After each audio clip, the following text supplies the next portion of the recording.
खबर से आगाह करते हैं मंडी बहाउद्दीन से। मिर्ज़ा तारक हुसैन ऑफ मंडी बहाउद्दीन पटवारी की करप्शन और लूट मार के बारे में तफसीलात बता रहे हैं।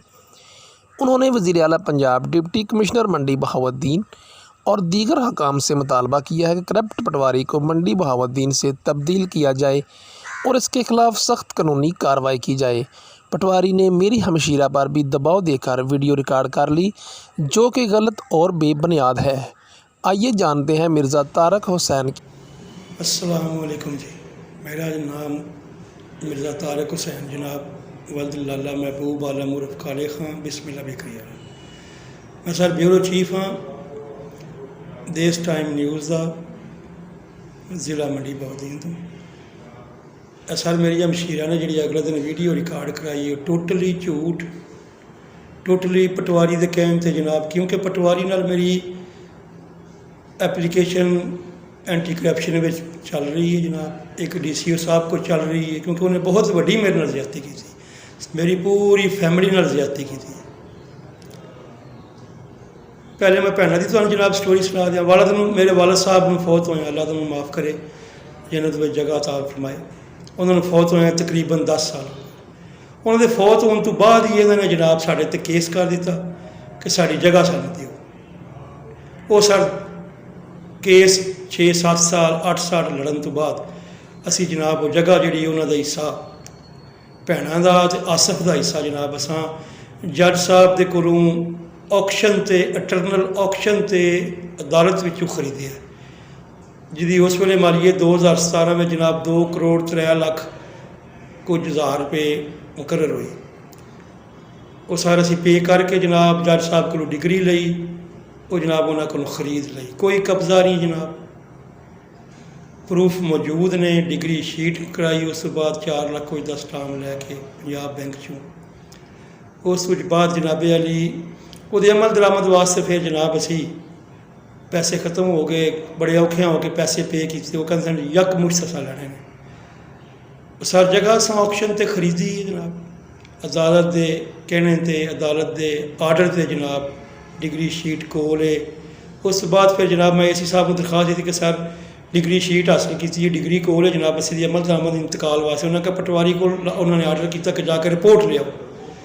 जो पटवारी साहब को गए, मैं पहली दफ़ा उन्होंने मिले जनाब, इन्होंने पटवारी साहब ने पिछले साल, ठीक है जी, इकबाल पटवारी साहब ने 37,60,000 को जनाब सानू बना के दी जी, है थोड़ी जनाब है नहीं है जी। इमरान खान ने बड़े फीसा वधा दी ने जी, तुम इंज करो मेरे नाल बह के मुक लो, मैं तुम्हें घट पैसे अज करा दें। मैं कहा जब इमरान खान साहब ने पैसे जमा कराने वास्ते किया तो असी जनाब कराने। उन्हें आखा 18 लाख रुपया थोड़ी फीस बनती है गौरमेंट की, जी कौमी खजाने में जमा होनी है। तो जनाबे अली 3 लाख रुपया DC साहब, AC साहब, तहसीलदार गिरदावर, मैं यह साडा सारिਆਂ ਦਾ हिस्सा मठियाई समझ लो, ये सानू दिओगे जनाब, असीं इंतकाल पास करा के फर्द तुहानूं इशू करांगे। मैं जनाब भाइयों नाल मशवरा किया, क्योंकि असी 5 भाई जनाब जिन्हों के नाम से एक सिस्टर साढ़े नाल है, उन्होंने का मशवरा किया। उन्होंने कहा ठीक है जी, उन्होंने गल करो। असी गलबात की, उन्होंने कहा जी पैसे लियाओ। असी जनाब एक 12 लाख रुपया कैश, 9 लाख रुपये की गड्डी जी JJ 410 इस्लामाबाद नंबर की होंडा गड्डी सी, असी जनाब इनू 9 लाख रुपये दे दी, जिसका स्टाम्प भी लिखे है। 12 लाख रुपया कैश। मेरे छोटे 2 भाई माजद ते वाजद मेरे नाल सन जनाब, ये घर जाके असी इनू पैसे दे के आ गए। इन्हें आखिया जी 1 महीना तुसीं मैनूं नहीं पुछना, 1 महीने तो बाद जनाब तुहाडा ये गलबन पिछले साल के 7वें महीने की गल है जनाब। महीना गुजर गया जनाब, असीं इन्हूं पुछया 8वें महीने, उन्हें आखिया लो जी तुहाडा इंतकाल पास हो गया। ਉਹਦੀ जनाब ने मैं कापी दी, बकायदा मैं फर्द की कापी दी भी तुम मालक हो, उन्होंने को खरीद ली है डिग्री बेस से सारा कुछ जनाब, ठीक है सर।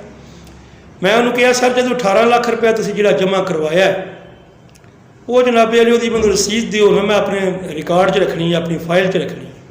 वो टाल मटोल पटवारी साहब करन लग पे, कल अज मैं जनाब 2-4 बारी गया, उन्होंने मैं नहीं जीती। फिर एक दिन कहते हैं यार छड़ तेरा काम हो गया, तू की करनी। मैं कहा सर तुम मेरे को पैसे ले ने, मैनू ओदी रसीद चाहिए। उन्होंने मैनू ना जीती।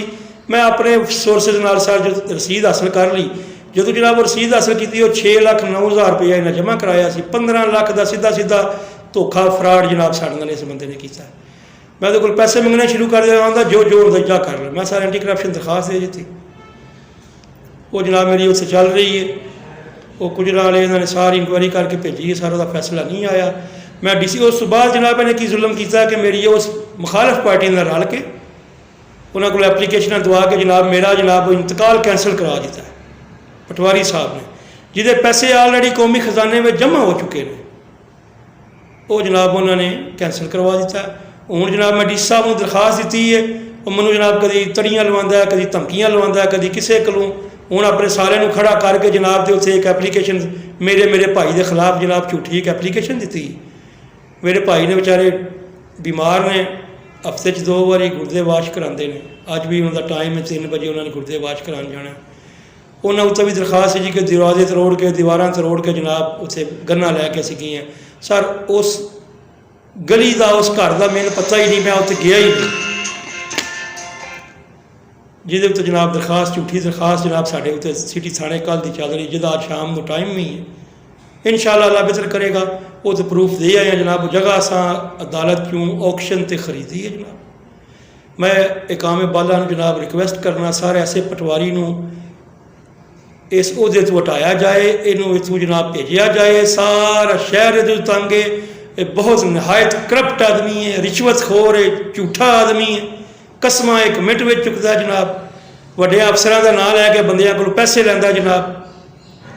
ये ज़रा नवाजी होगी जनाब वज़ीर आला पंजाब जनाब उस्मान बज़ार साहब अगे रिक्वेस्ट है, थले जनाब DC साहब AC साहब जनाब तुहाडे अगे रिक्वेस्ट है, हंबल रिक्वेस्ट है, प्लीज़ सर इनू इस उहदे तो हटाया जाए। सारे मेरा मुश्तरका खाता है, सारे मेरी प्रॉपर्टी को बहुत ज़्यादा नुकसान करेगा जनाब। मैं बार बार सर रिक्वेस्ट भी की है, मैं एप्लीकेशन भी दी है सर, तो तुहाडी बड़ी ज़रा नवाजी होगी जनाब ये सर ये खिलाफ कार्रवाई की जाए। बड़ी मेहरबानी जनाब। अस्सलाम वालेकुम।